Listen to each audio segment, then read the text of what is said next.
एडजी में आपका फिर से स्वागत है आपके पर्सनल एआई ट्यूटर के साथ। आज हम सीबीएसई क्लास 12 ज्योग्राफी सब्जेक्ट में data, it's source and compilation chapter को एक एक्सटेंडेड एपिसोड में समझेंगे। ये लगभग 30 से 60 मिनट्स की काम रिवीजन जर्नी है, इसलिए जल्दी करने की जरूरत नहीं। मैं गौरव हूँ और मेरे साथ हैं स्वाति। नोटबुक हो तो पास रख लो, लेकिन सिर्फ सुनकर भी कॉन्सेप्ट्स रिवाइज कर सकते हो। पुणे की एक स्टूडेंट अनन्या को डेटा और इन्फॉर्मेशन का डिफरेंस बार बार कंफ्यूज होता था। आज हम उसकी तरह के डाउट्स क्लियर करेंगे। बिल्कुल। आज हम चैप्टर का मैप बनाएंगे, डेटा के डेफिनेशन से शुरू करेंगे। फिर ज्योग्राफी में इसकी नीड, प्रेजेंटेशन, प्राइमरी और secondary sources, tabulation, classification, percentages, index numbers, frequency distribution, exclusive और इंक्लूसिव ग्रुपिंग, फ्रीक्वेंसी पॉलीगॉन और ओगिव तक जाएंगे। बीच बीच में मैं तुम्हें रोककर पूछूंगी, इसलिए केवल पैसिव लिसनिंग मत करना। 1 सेकेंड पॉज करके अपने मन में आंसर बनाना, फिर एक्सप्लेनेशन से मिलाना। लेट्स स्लो दिस डाउन और पूरे चैप्टर को एक प्रोसेस की तरह देखो।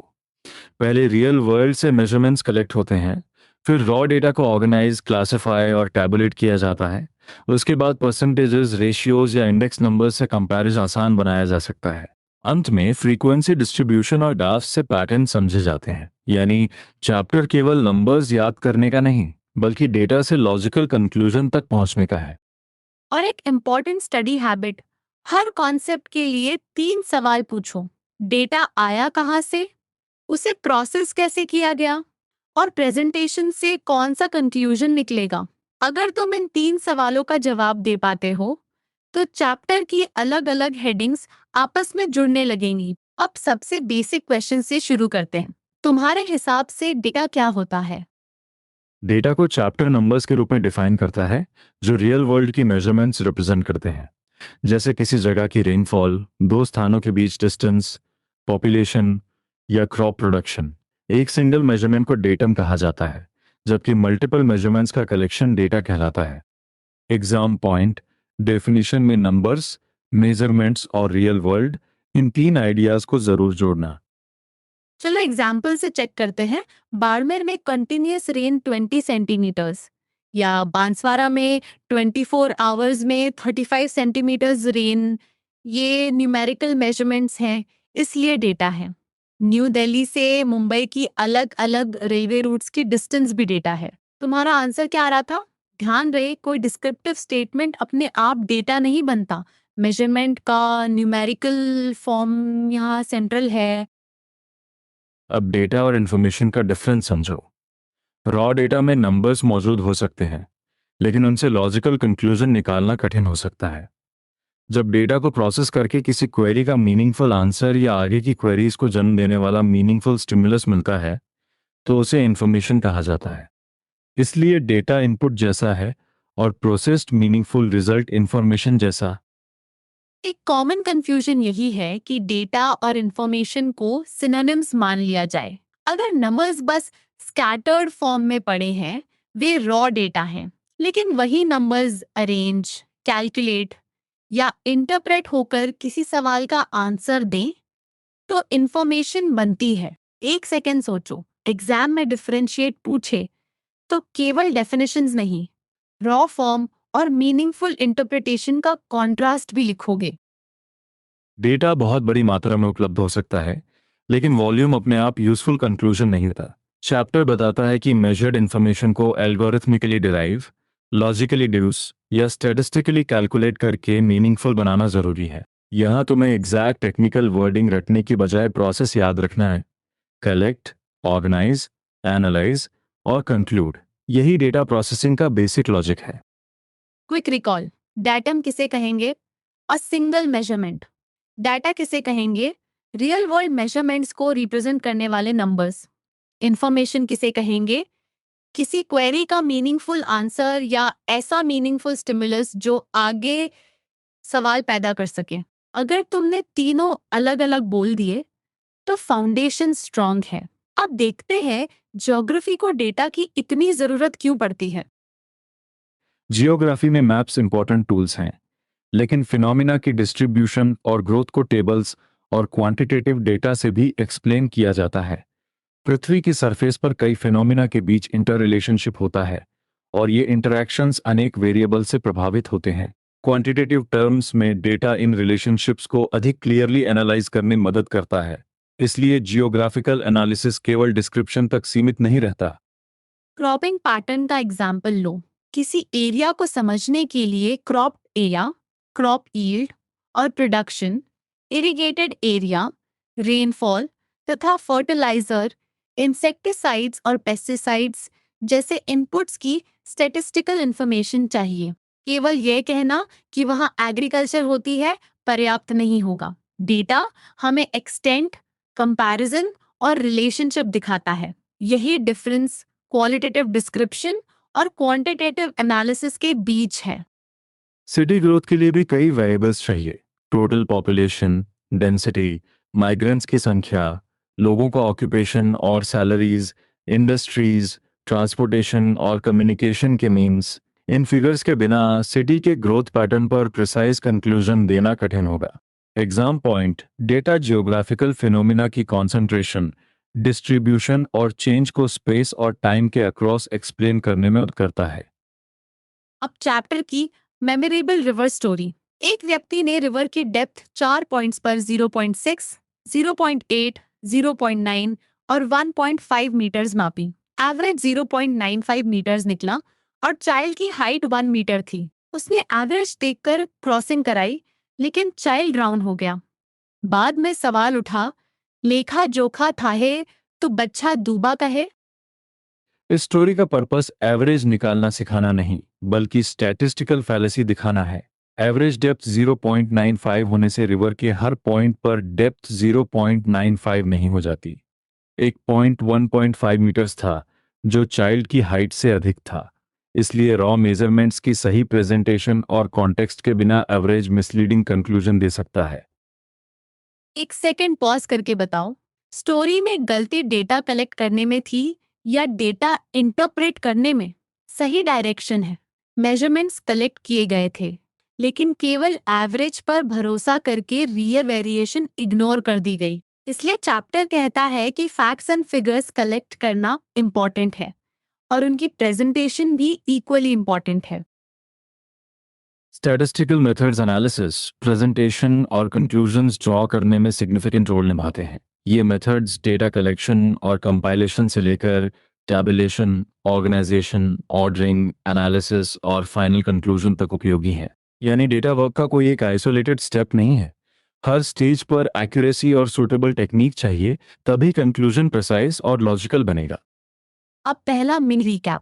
डेटा न्यूमेरिकल मेजरमेंट है, इंफॉर्मेशन प्रोसेस्ड मीनिंगफुल आंसर है। ज्योग्राफी में डेटा वेरिएबल्स और स्पेशियल तथा टेम्पोरल वेरिएशन समझने के लिए जरूरी है। और स्टैटिस्टिकल फैलेसी हमें चेताती है कि गलत प्रेजेंटेशन रियल सिचुएशन छिपा सकती है। अब तक हम फर्स्ट मेजर आइडिया कवर कर चुके हैं। अब डेटा के सोर्सेस पर चलते हैं। डेटा कलेक्शन के दो ब्रॉड सोर्सेज हैं, प्राइमरी सोर्सेज और सेकेंडरी सोर्सेज। प्राइमरी डेटा वह है जो किसी इंडिविजुअल, ग्रुप, इंस्टीट्यूशन या ऑर्गेनाइजेशन द्वारा फर्स्ट टाइम कलेक्ट किया जाता है। यह फर्स्ट हैंड होता है, यानी रिसर्चर या कलेक्टर सोर्स के पास जाकर इंफॉर्मेशन गैदर करता है। सेकेंडरी डेटा किसी पब्लिश्ड या अनपब्लिश्ड सोर्स से लिया जाता है। ये डिस्टिंक्शन आंसर राइटिंग में साफ साफ लिखना। प्राइमरी सोर्स का सिंपल मेंटल टेस्ट है, क्या इंफॉर्मेशन मैंने या मेरी रिसर्च टीम ने पहली बार फील्ड में कलेक्ट की? अगर हाँ, तो प्राइमरी सोर्स की संभावना है। सॉइल और वाटर प्रॉपर्टीज को फील्ड में सॉइल किट और वाटर क्वालिटी किट से डायरेक्टली मेजर करना इसका एग्जाम्पल है। क्रॉप और वेजिटेशन हेल्थ को फील्ड साइंटिस्ट ट्रांसड्यूसर से कलेक्ट कर सकते हैं। प्राइमरी डेटा का पहला मेथड है पर्सनल ऑब्जर्वेशन। इसमें इंडिविजुअल या ग्रुप फील्ड में डायरेक्ट ऑब्जर्वेशन करके इंफॉर्मेशन कलेक्ट करता है। Relief features, drainage patterns, soil types, natural vegetation, population structure, sex ratio, literacy, transport, communication और रूरल तथा अर्बन सेटलमेंट्स जैसी इंफॉर्मेशन फील्ड सर्वे से मिल सकती है, लेकिन ऑब्जर्वर को सब्जेक्ट का थियोरेटिकल नॉलेज और साइंटिफिक एटीट्यूड होना चाहिए। यहाँ एक सटल पॉइंट है। पर्सनल ऑब्जर्वेशन का मतलब बस देखकर ओपिनियन बना लेना नहीं है। चैप्टर अनबायस्ड इवैल्यूएशन के लिए थियोरेटिकल नॉलेज और साइंटिफिक एटीट्यूड पर जोर देता है। अगर ऑब्जर्वर पहले से बायस लेकर फील्ड में जाए, तो कलेक्टेड डेटा रिलायबल नहीं रहेगा। तुम्हारा आंसर क्या होगा? पर्सनल ऑब्जर्वेशन की 2 एसेंशियल रिक्वायरमेंट्स, नॉलेज और अनबायस्ड साइंटिफिक एटीट्यूड। दूसरा मेथड है इंटरव्यू। इसमें रिसर्चर रिस्पोंडेंट से डायलॉग और कॉन्वर्सेशन के माध्यम से डायरेक्ट इन्फॉर्मेशन लेता है। इंटरव्यू इफेक्टिव बनाने के लिए पहले प्रिसाइज लिस्ट ऑफ आइटम्स तैयार करनी चाहिए, सर्वे का ऑब्जेक्टिव क्लियर होना चाहिए और सेंसिटिव क्वेश्चन से पहले रिस्पोंडेंट को कॉन्फिडेंस देना चाहिए कि सीक्रेसी मेंटेन की जाएगी। यह केवल सवाल पूछना नहीं, रिस्पॉन्सिबल इंटरेक्शन है। इंटरव्यू में एटमॉस्फेयर भी बहुत मैटर करता है। कॉन्जीनियल एटमॉस्फेयर बनाओ ताकि रेस्पोंडेंट हेजिटेशन के बिना फैक्ट्स एक्सप्लेन कर सके। क्वेश्चन सिंपल और पोलाइट लैंग्वेज में होने चाहिए। ऐसा क्वेश्चन अवॉइड करो जो सेल्फ रिस्पेक्ट या रिलीजियस फीलिंग्स हर्ट करे। अंत में पूछो कि क्या रेस्पोंडेंट कोई एडिशनल इंफॉर्मेशन देना चाहता है और उसके टाइम के लिए थैंक्स जरूर दो। इंटरव्यू की प्रिकॉशंस को एग्जाम में पॉइंट फॉर्म में पूछा जा सकता है। याद रखने का फ्लो रखो: list, objective, confidentiality, congenial atmosphere, simple polite language, sensitive question से बचना, एडिशनल इंफॉर्मेशन और धन्यवाद। इन्हें मैकेनिकली लिस्ट करने के बजाय पर्पस भी समझो। हर प्रिकॉशन रिस्पोंडेंट की कंफर्ट और डेटा की रिलायबिलिटी इंप्रूव करती है। तीसरा मेथड क्वेश्चनवेयर या शेड्यूल है। क्वेश्चनवेयर में सिंपल क्वेश्चंस और पॉसिबल आंसर्स प्लेन पेपर पर दिए जा सकते हैं और रिस्पोंडेंट चॉइसेस टिक करता है या स्ट्रक्चर्ड क्वेश्चंस के नीचे ओपिनियन लिखता है। सर्वे का ऑब्जेक्टिव क्लियरली मेंशन होना चाहिए। ये लार्जर एरिया के लिए यूजफुल है और क्वेश्चनवेयर फार फ्लंग प्लेसेस तक मेल किया जा सकता है। क्वेश्चनियर की लिमिटेशन भी याद रखो। इसे भरने के लिए लिटरेट और एजुकेटेड रिस्पोंडेंट्स तक पहुंचना जरूरी होता है। शेड्यूल सिमिलर होता है, लेकिन फर्क ये है कि क्वेश्चनियर रिस्पोंडेंट खुद फिल करता है, जबकि ट्रेन्ड एन्यूमरेटर क्वेश्चंस पूछकर शेड्यूल फिल करता है। इसलिए शेड्यूल का एडवांटेज है कि लिटरेट और इलिटरेट दोनों रिस्पोंडेंट से इंफॉर्मेशन कलेक्ट की जा सकती है। चलो डिस्टिंक्शन टेस्ट। अगर रिस्पोंडेंट खुद फॉर्म भर रहा है तो क्वेश्चनर। अगर ट्रेन्ड एन्यूमरेटर सवाल पूछकर फॉर्म भर रहा है तो शेड्यूल। 1 सेकंड पॉज करके ये भी बताओ कि बड़े एरिया में क्वेश्चनर यूजफुल क्यों है। क्योंकि इसे दूर दराज के प्लेसेस तक मेल किया जा सकता है, लेकिन इलिटरेट रेस्पोंडेंट्स के लिए शेड्यूल अधिक सुटेबल है। Primary data collection other methods भी हैं। सॉइल और वाटर की कैरेक्टरिस्टिक्स फील्ड में किट से मेजर की जा सकती हैं। फील्ड साइंटिस्ट्स क्रॉप और वेजिटेशन हेल्थ के बारे में ट्रांसड्यूसर्स की मदद से डेटा कलेक्ट करते हैं। एग्जाम में मेथड का नाम और उसका सपोर्टेड एग्जाम्पल साथ लिखना आंसर को प्रिसाइज बनाता है। प्राइमरी सोर्सेज का रिकैप कर लो: पर्सनल ऑब्जर्वेशन, इंटरव्यू, क्वेश्चनर या शेड्यूल और other methods. Personal observation field में डायरेक्ट है, इंटरव्यू डायलॉग पर बेस्ड है, क्वेश्चनर रिस्पोंडेंट भरता है, शेड्यूल ट्रेन एन्यूमरेटर भरता है। किट्स और ट्रांसड्यूसर्स डायरेक्ट मेजरमेंट में मदद करते हैं। यह पूरा सेक्शन सोर्स और मेथड के रिलेशन को समझने पर बेस्ड है, केवल हेडिंग्स पर नहीं। अब सेकेंडरी सोर्सेस, ये डेटा पब्लिश्ड या अनपब्लिश्ड रिकॉर्ड से कलेक्ट किया जाता है। सेकेंडरी सोर्सेज को ब्रॉडली पब्लिश्ड और अनपब्लिश्ड कैटेगरीज में रखा जा सकता है। पब्लिश्ड सोर्सेज में गवर्नमेंट पब्लिकेशंस, सेमी या quasi government publications, international publications, private publications, newspapers and magazines और इलेक्ट्रॉनिक मीडिया आते हैं। अनपब्लिश्ड सोर्सेज में गवर्नमेंट, क्वासी गवर्नमेंट और प्राइवेट डॉक्यूमेंट्स शामिल हैं। गवर्नमेंट पब्लिकेशंस सेकेंडरी डेटा का इम्पोर्टेंट सोर्स है। मिनिस्ट्रीज और departments of government of India, state governments और डिस्ट्रिक्ट बुलेटिन्स की पब्लिकेशंस इसमें आती हैं।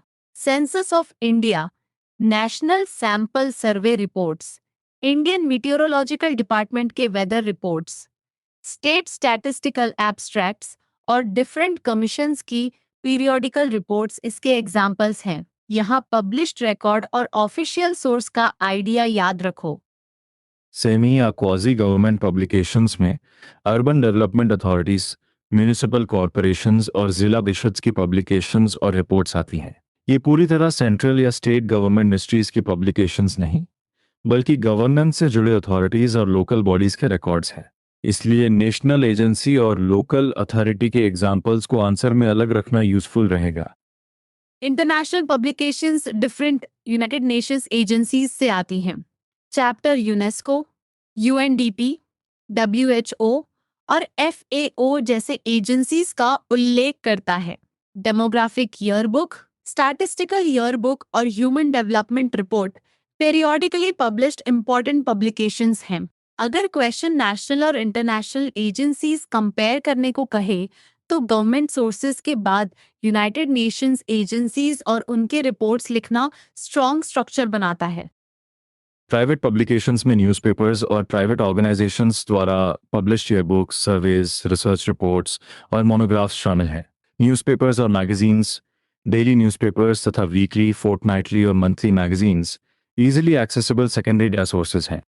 Electronic media, specially internet, recent times में मेजर सेकेंडरी डेटा सोर्स बन गया है, लेकिन आंसर में सोर्स कैटेगरी को सही लेबल देना जरूरी है। अनपब्लिश्ड सोर्सेज पर भी ध्यान दो। अनपब्लिश्ड गवर्नमेंट डॉक्यूमेंट्स अलग अलग लेवल्स ऑफ गवर्नेंस पर मेंटेन रिपोर्ट्स, मोनोग्राफ्स और रिकॉर्ड्स हो सकते हैं। विलेज लेवल रेवेन्यू रिकॉर्ड्स, जिन्हें रिस्पेक्टिव विलेजेस के पटवारी मेंटेन करते हैं, इसका एग्जाम्पल है।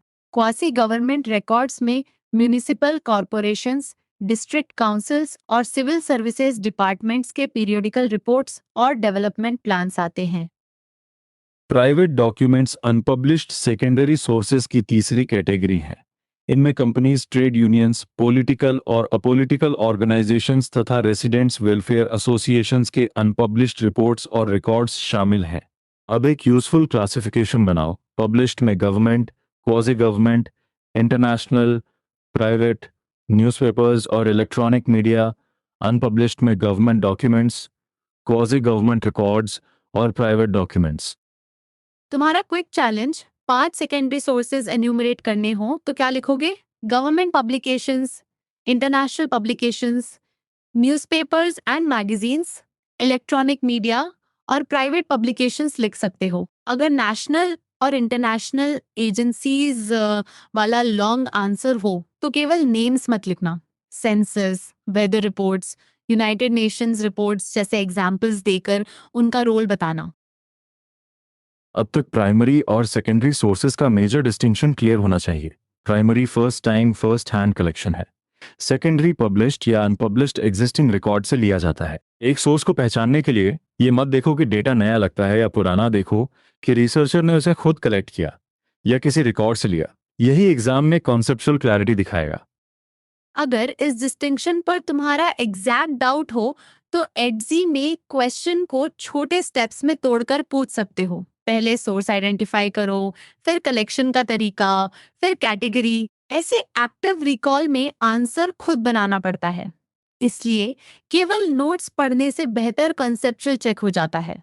अब हम रॉ डेटा को यूजेबल फॉर्म में बदलेंगे। प्राइमरी या सेकेंडरी सोर्स से कलेक्टेड डेटा शुरुआत में बड़ा जंबल दिखाई दे सकता है। इसे रॉ डेटा कहा जाता है। मीनिंगफुल इन्फेरेंस निकालने और डेटा को यूजेबल बनाने के लिए टैबुलेशन और क्लासिफिकेशन की जरूरत होती है। स्टैटिस्टिकल टेबल डेटा को कॉलम्स और रोज में सिस्टमैटिक तरीके से अरेंज करती है। इसका पर्पस प्रेजेंटेशन सिंप्लीफाई करना और कंपैरिजंस फैसिलिटेट करना है। टेबल का प्रैक्टिकल बेनिफिट सोचो। Huge mass of data orderly manner में मिनिमम स्पेस में प्रेजेंट हो सकता है। रीडर डिजायर्ड इंफॉर्मेशन जल्दी लोकेट कर सकता है और अलग अलग कैटेगरीज कंपेयर कर सकता है। इसलिए टेबल केवल डेकोरेशन नहीं है, ये डेटा को रीडेबल और एनालिटिकल बनाती है। एग्जाम में टेबल की डेफिनेशन के साथ सिंप्लीफिकेशन और कंपैरिजन दोनों एडवांटेजेस लिखना। डेटा प्रोसेसिंग का अर्थ कलेक्टेड रॉ डेटा को सिस्टमैटिक तरीके से ऑर्गेनाइज और एनालाइज करना है। चैप्टर के फ्लो में पहले टैबुलेशन और क्लासिफिकेशन, फिर सेलेक्टेड क्लासेस में ग्रुपिंग, उसके बाद ऑर्डरिंग और एनालिसिस आता है। जब डेटा इस प्रोसेस से गुजरता है तब वह कंक्लूजन्स ड्रॉ करने के लिए मीनिंगफुल और यूजेबल बनता है। यही प्रोसेसिंग की एग्जाम रेडी एक्सप्लेनेशन है। एक सेकंड सोचो, क्लासिफिकेशन क्यों करते हैं? रॉ ऑब्जर्वेशंस की वॉल्यूम कम करके उन्हें सिलेक्टेड ग्रुप्स या क्लासेस में अरेंज करने के लिए। इससे डेटा में ट्रेंड और कंपैरिजन देखना आसान होता है। अगर तुम सिर्फ ये लिखो कि क्लासिफिकेशन डेटा को ग्रुप्स में रखती है तो आंसर ठीक है, लेकिन एनालिसिस और अंडरस्टैंडिंग आसान होने का पर्पस जोड़ोगे तो आंसर स्ट्रॉन्गर होगा। कंपाइलेशन और प्रेजेंटेशन को भी अलग अलग समझो। कंपाइलेशन में गैदर डेटा को आगे एनालिसिस के लिए कलेक्ट, अरेंज और एग्रीगेट किया जाता है। प्रेजेंटेशन में वही प्रोसेस डेटा टेबल या ग्राफिकल फॉर्म में इस तरह दिखाया जाता है कि रीडर ट्रेंड्स और रिलेशनशिप समझ सके। दो स्टेप्स जुड़े हैं, लेकिन कंपाइलेशन प्रिपरेशन है और प्रेजेंटेशन कम्युनिकेशन। एक छोटा recap. Raw data least comprehension वाला जंबल है। टैबुलेशन रोज और कॉलम्स की सिस्टमैटिक अरेंजमेंट है। क्लासिफिकेशन डेटा को ग्रुप्स में रखती है। कंपाइलेशन एनालिसिस के लिए डेटा तैयार करती है और प्रेजेंटेशन उसे अंडरस्टैंडेबल बनाती है। अब हम सेकेंड मेजर ब्लॉक कवर कर चुके हैं। अब एब्सोल्यूट डेटा, परसेंटेज और इंडेक्स नंबर की तरफ बढ़ते हैं। डेटा टैबुलर फॉर्म में एब्सोल्यूट टर्म्स, परसेंटेजेस या इंडिसेस में प्रेजेंट किया जा सकता है। एब्सोल्यूट डेटा में वैल्यूज अपने ओरिजिनल फॉर्म में इंटीजर्स के रूप में दी जाती हैं। Total population of a country और स्टेट या किसी क्रॉप या मैन्युफैक्चरिंग इंडस्ट्री का टोटल प्रोडक्शन एब्सोल्यूट डेटा के एग्जांपल्स हैं। यह एक्चुअल मैग्नीट्यूड दिखाता है, इसलिए इसे रॉ डेटा भी कहा जाता है। परसेंटेज या रेशियो फॉर्म कॉमन पैरामीटर से कंप्यूटेड होती है। लिटरेसी रेट और पॉपुलेशन ग्रोथ रेट इसके एग्जाम्पल्स हैं। लिटरेसी रेट का फॉर्मूला है total literates divided by total population multiplied by 100। Formula को आंसर में साफ लिखना, वेरिएबल्स का मीनिंग बताना और परसेंटेज साइन लगाना मत भूलना। यहाँ एब्सोल्यूट नंबर को कंपैरेबल फॉर्म में बदला जाता है। इंडेक्स नंबर एक स्टैटिस्टिकल मेजर है जो किसी वेरिएबल या रिलेटेड वेरिएबल्स के ग्रुप में चेंजेस को टाइम, जियोग्राफिकल लोकेशन या किसी अन्य कैरेक्टरिस्टिक के रिस्पेक्ट में शो करता है। यह केवल टाइम चेंज नहीं बताता, अलग लोकेशंस, इंडस्ट्रीज, सिटीज या कंट्रीज की इकोनॉमिक कंडीशंस कंपेयर करने में भी मदद कर सकता है। इकोनॉमिक्स और बिजनेस में प्राइसेस और क्वांटिटीज के चेंजेस देखने के लिए इसका यूज होता है। इंडेक्स नंबर में बेस ईयर वैल्यूज जनरली 100 ली जाती हैं। सिंपल एग्रीगेट मेथड में करंट ईयर प्रोडक्शन का टोटल बेस ईयर प्रोडक्शन के टोटल से डिवाइड करके 100 से मल्टीप्लाई किया जाता है। अगर रिजल्ट 100 से अधिक है तो बेस ईयर की तुलना में इंक्रीज दिखता है। एग्जैक्ट कैलकुलेशन में न्यूमरेटर और डिनोमिनेटर को कंफ्यूज मत करना। चैप्टर का आयरन और एग्जाम्पल यही प्रोसेस दिखाता है। 1970-71 को बेस ईयर लेकर प्रोडक्शन 32.5 मिलियन टन और इंडेक्स 100 है। बाद के ईयर्स में प्रोडक्शन 42.2, 53.7 और 67.4 मिलियन टन होने पर इंडेक्स लगभग 130, 165 और 207 दिया गया है। इससे बेस ईयर की तुलना में चेंज को एक कॉमन स्केल पर पढ़ना आसान होता है। तुम्हारे लिए चेक, एब्सोल्यूट डेटा और इंडेक्स नंबर में मेन डिफरेंस क्या है? Absolute data actual original quantity दिखाता है। इंडेक्स नंबर रेफरेंस या बेस ईयर के रिस्पेक्ट में चेंज दिखाता है। इसलिए एब्सोल्यूट पॉपुलेशन और पॉपुलेशन चेंज इंडेक्स को इंटरचेंजेबल मत मानना। ये कॉमन मिसकंसेप्शन है और कंपेयर या एक्सप्लेन टाइप क्वेश्चंस में मार्क्स काट सकती है। एग्जाम पॉइंट ऑफ व्यू से परसेंटेज और इंडेक्स नंबर के आंसर्स में तीन चीजें रखो: डेफिनेशन, पर्पस और एग्जाम्पल या calculation method. Percentage common parameter पर बेस्ड कंपैरिजन देता है। इंडेक्स नंबर सिलेक्टेड बेस के अगेंस्ट चेंज दिखाता है। फॉर्मूला लिखते समय करंट ईयर टोटल और बेस ईयर टोटल की पोजीशंस केयरफुली चेक करो। अब एक्टिव रिकॉल। अगर क्वेश्चन पूछे कि इंडेक्स नंबर इंपॉर्टेंट क्यों है, तो तुम्हारा आंसर होना चाहिए यह वेरिएबल या रिलेटेड वेरिएबल्स में समय, स्थान या अन्य कैरेक्टरिस्टिक के अनुसार चेंज मेजर और कंपैरिजन करने में मदद करता है। केवल यह मत लिखना कि इंडेक्स नंबर एक नंबर है। उसका कंपैरेटिव फंक्शन ही असली पॉइंट है। अब हम प्रोसेसिंग के न्यूमेरिकल हार्ट पर हैं: ग्रुपिंग और frequency distribution. Ungrouped raw data को क्लासेस में ग्रुप करने से उसका वॉल्यूम कम होता है और इंटरप्रिटेशन आसान बनता है। नंबर ऑफ क्लासेस और क्लास इंटरवल चुनना रॉ डेटा के रेंज पर डिपेंड करता है। अगर रेंज 02 से 96 तक है तो 10 यूनिट इंटरवल्स जैसे 0, 10, 10, 20 और आगे चुने जा सकते हैं। क्लासिफिकेशन में फोर एंड क्रॉस मेथड या टैली मार्क्स यूज किए जाते हैं। हर इंडिविजुअल ऑब्जर्वेशन के लिए उस क्लास में एक टैली मार्क लगाया जाता है। पांचवी ऑब्जर्वेशन पर क्रॉसिंग करके काउंट को जल्दी पढ़ा जा सकता है। मान लो रॉ स्कोर 47 है तो वह 40-50 ग्रुप में जाएगा और उस क्लास की टैली में एक मार्क ऐड होगा। जब क्वांटिटेटिव वेरिएबल को क्लास वाइज ग्रुप करते हैं, हर क्लास में आने वाले इंडिविजुअल्स की संख्या फ्रीक्वेंसी कहलाती है। सिंपल फ्रीक्वेंसी को f से एक्सप्रेस किया जाता है। सभी क्लासेस की सिंपल फ्रीक्वेंसीज का सम टोटल ऑब्जर्वेशंस देता है, जिसे n से एक्सप्रेस करते हैं। चैप्टर के स्टूडेंट स्कोर एग्जाम्पल में sum of f equals n equals 60 है।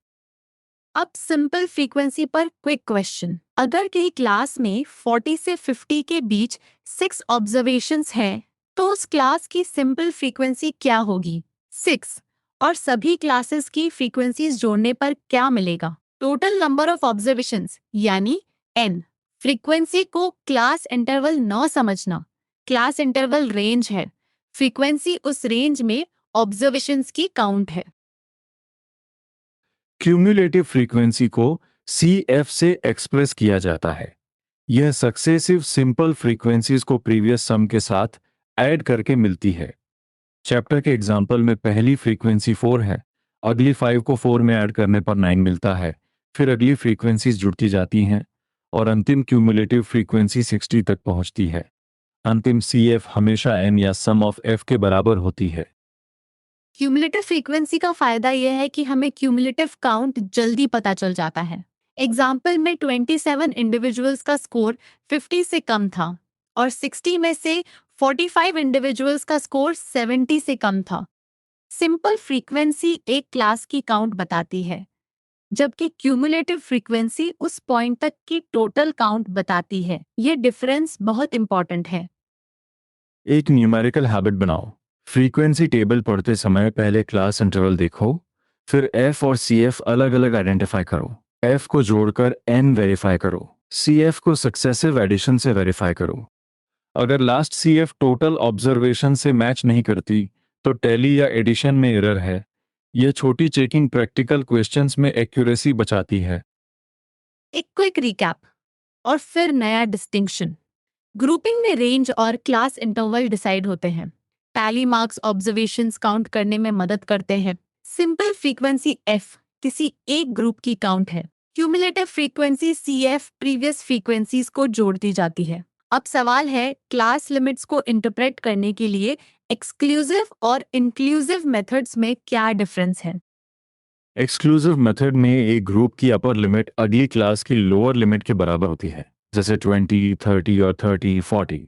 वैल्यू 30 को उस ग्रुप में इंक्लूड किया जाता है जहां वह लोअर लिमिट है, यानी 30, 40 में 20, 30 में अपर लिमिट होने के कारण एक्सक्लूड किया जाता है।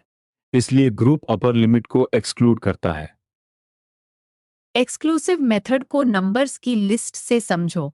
20 और अंडर 30 में 20 से 29 तक वैल्यूज आएंगी। 30 और अंडर 40 में 30 से 39 तक वैल्यूज आएंगी। एक सेकंड पॉज करके बताओ, वैल्यू 30 कहाँ जाएगी?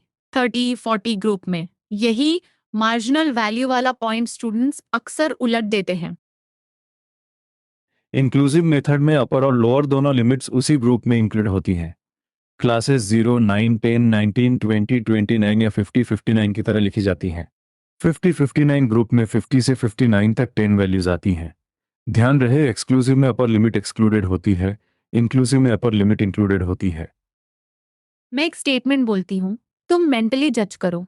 30, 39 इंक्लूसिव क्लास में 39 शामिल होगा, सही। 30, 40 एक्सक्लूसिव क्लास में 40 शामिल होगा, गलत। 40 अगली क्लास की लोअर लिमिट पर जाएगा। क्लास इंटरवल दोनों मेथड्स में 10 यूनिट्स का हो सकता है, केवल लिमिट्स की इंटरप्रिटेशन बदलती है। एग्जाम आंसर में एक्सक्लूसिव और इंक्लूसिव मेथड्स कंपेयर करते समय फॉर्मेट, लिमिट्स और इंक्लूजन रूल लिखो। एक्सक्लूसिव में अपर लिमिट एक्सक्लूड होती है और नेक्स्ट क्लास की लोअर लिमिट बनती है। इंक्लूसिव में अपर तथा लोअर दो लिमिट्स इंक्लूड होती हैं और कॉन्जिक्यूटिव क्लासेस में लिमिट्स जनरली 1 यूनिट के डिफरेंस से लिखी जाती हैं। एक छोटा न्यूमेरिकल एग्जाम्पल आंसर को कंप्लीट बनाता है। इस सेक्शन का एक्टिव रिकॉल 2030 एक्सक्लूसिव में वैल्यूज कौन सी? 20 से 29। 2029 इंक्लूसिव में वैल्यूज कौन सी? 20 से 29। रेंज समान दिख सकती है, लेकिन नोटेशन और बाउंड्री रूल अलग कॉन्सेप्ट बताते हैं, इसलिए सिर्फ नंबर्स देखकर मेथड आइडेंटिफाई मत करो। अपर लिमिट इंक्लूजन को चेक करो। अब ओरिएंटेशन क्यू, हम ग्रुपिंग, टैली मार्क्स और दोनों फ्रीक्वेंसी टाइप्स कवर कर चुके हैं। अगला फाइनल एकेडमिक ब्लॉक ग्राफ्स का है। वहां हम देखेंगे कि फ्रीक्वेंसी डिस्ट्रीब्यूशन और क्यूमुलेटिव फ्रीक्वेंसी को विजुअल फॉर्म में कैसे प्रेजेंट किया जाता है। ग्राफ को केवल पिक्चर मत समझना, वह डेटा की पैटर्न और कंपैरिजन को जल्दी कम्युनिकेट करने का एनालिटिकल टूल है। फ्रीक्वेंसी डिस्ट्रीब्यूशन का ग्राफ फ्रीक्वेंसी पॉलीगन कहलाता है। चैप्टर बताता है कि यह दो या दो से अधिक फ्रीक्वेंसी डिस्ट्रीब्यूशंस कंपेयर करने में मदद करता है। फ्रीक्वेंसी को बार डायग्राम और लाइन ग्राफ के रूप में शो किया जा सकता है। एग्जाम में डेफिनेशन के साथ इसका की पर्पस लिखना, कंपैरिजन, बहुत इंपॉर्टेंट है। ओगिव क्यूमुलेटिव फ्रीक्वेंसी को प्लॉट करके मिलने वाली कर्व है। इसे क्यूमुलेटिव फ्रीक्वेंसी कर्व भी कहा जा सकता है। ओगिव दो मेथड से कंस्ट्रक्ट होती है, लेस देन मेथड और मोर देन मेथड। यहाँ सिंपल फ्रीक्वेंसी और क्यूमुलेटिव फ्रीक्वेंसी को मिक्स मत करना। ओगिव का आधार क्यूमुलेटिव फ्रीक्वेंसी है, इसलिए पहले CF टेबल तैयार करना जरूरी है। लेस देन मेथड में क्लासेस की अपर लिमिट से शुरुआत होती है और फ्रीक्वेंसीज ऐड की जाती है, इसलिए क्यूमुलेटिव फ्रीक्वेंसीज बढ़ती जाती हैं और राइजिंग कर्व मिलती है। चैप्टर के एग्जाम्पल में less than 10, less than 20, less than 30 जैसे अपर लिमिट्स के साथ CF4, 9, 14 और आगे बढ़ता है। यही लेस देन ओगिव का लॉजिक है।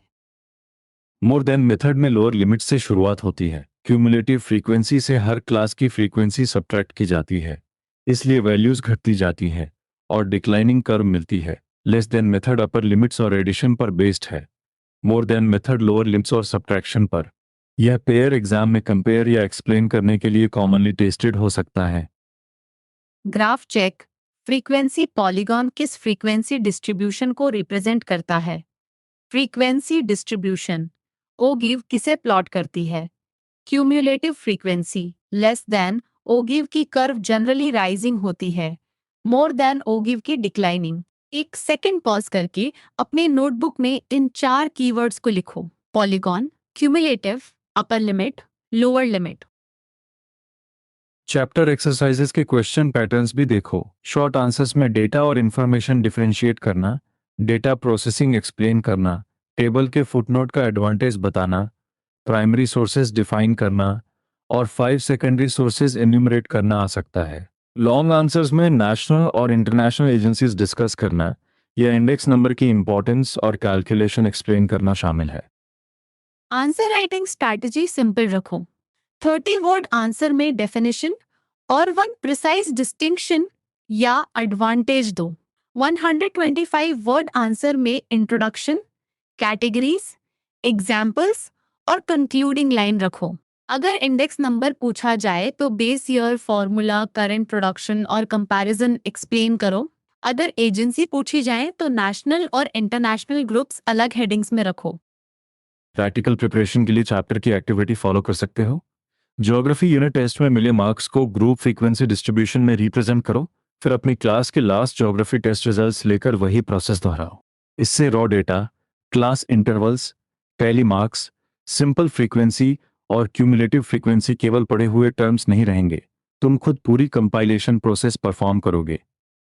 अब एक फाइनल कॉन्सेप्ट चेक। अगर किसी टेबल में फ्रीक्वेंसी का टोटल 60 है तो फाइनल क्यूमुलेटिव फ्रीक्वेंसी क्या होगी? 60। अगर लेस देन मेथड यूज हो रहा है तो क्लास की कौन सी लिमिट ली जाएगी? Upper limit. अगर मोर देन मेथड है, लोअर लिमिट। और अगर दोनों एंड्स इंक्लूडेड है, इंक्लूसिव मेथड। ये आंसर्स तुम्हें बिना देखे आने चाहिए। फाइनल एकेडमिक रिकैप से पहले एक मिसकंसेप्शन लिस्ट। एवरेज को हर इंडिविजुअल कंडीशन मत मानो, जैसा रिवर्स स्टोरी ने दिखाया। डेटा को इन्फॉर्मेशन समझकर रॉ नंबर्स को बिना प्रोसेसिंग इंटरप्रेट मत करो। क्वेश्चनेयर और शेड्यूल को इंटरचेंज मत करो। एक्सक्लूसिव में अपर लिमिट एक्सक्लूड होती है, इंक्लूसिव में इंक्लूड, ओगिव के लिए सिंपल नहीं, क्यूमुलेटिव फ्रीक्वेंसी चाहिए। We are entering the final section now. अपनी नोटबुक में बिना देखे चैप्टर का फ्लो लिखो। डेटा की डेफिनेशन, डेटा और इंफॉर्मेशन का डिफरेंस, ज्योग्राफी में नीड, प्रेजेंटेशन और स्टैटिस्टिकल फैलेसी, प्राइमरी तथा सेकेंडरी सोर्सेस, टैबुलेशन और क्लासिफिकेशन, एब्सोल्यूट डेटा, परसेंटेज और index number, processing, frequency distribution, exclusive और इंक्लूसिव मेथड्स, फ्रीक्वेंसी पॉलीगन और ओगिव। सबसे इंपॉर्टेंट आइडियाज फिर से, डेटा रियल वर्ल्ड मेजरमेंट्स को रिप्रेजेंट करने वाले नंबर्स हैं और डेटम सिंगल मेजरमेंट है। इंफॉर्मेशन प्रोसेस्ड मीनिंगफुल आंसर है। ज्योग्राफी में data population, cropping pattern, city growth और स्पेशल तथा टेम्पोरल वेरिएशन एनालाइज करने में मदद करता है। रॉ डेटा को टेबल, क्लासेस और स्टैटिस्टिकल मेथड से प्रोसेस करके प्रिसाइज कंक्लूजन्स तक पहुंचा जाता है। सोर्सेज याद रखने का कॉम्पैक्ट फ्रेम है। प्राइमरी मतलब first hand collection, observation, interview, questionnaire या स्केड्यूल और फील्ड मेजरमेंट। सेकेंडरी मतलब पब्लिश्ड या unpublished records, government, quasi government, international, private, newspapers, electronic media और डॉक्यूमेंट्स। प्रेजेंटेशन में एब्सोल्यूट वैल्यूज एक्चुअल मैग्नीट्यूड देती हैं, परसेंटेजेस कॉमन कंपैरिजन देती हैं और इंडेक्स नंबर्स बेस के रिस्पेक्ट में चेंज दिखाते हैं। फ्रीक्वेंसी सेक्शन का final frame, class intervals raw data को ग्रुप्स में रखते हैं, टैली मार्क्स काउंट करते हैं। सिंपल फ्रीक्वेंसी एफ हर क्लास की काउंट है और cumulative frequency c f successive addition है। एक्सक्लूसिव मेथड अपर लिमिट को एक्सक्लूड करती है, इंक्लूसिव मेथड दोनों लिमिट्स को इंक्लूड करती है। फ्रीक्वेंसी पॉलीगन कंपैरिजन में मदद करता है, जबकि ओगिव क्यूमुलेटिव फ्रीक्वेंसी की कर्व है।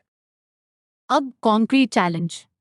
आज ही किसी छोटे ज्योग्राफी टेस्ट के मार्क्स लो।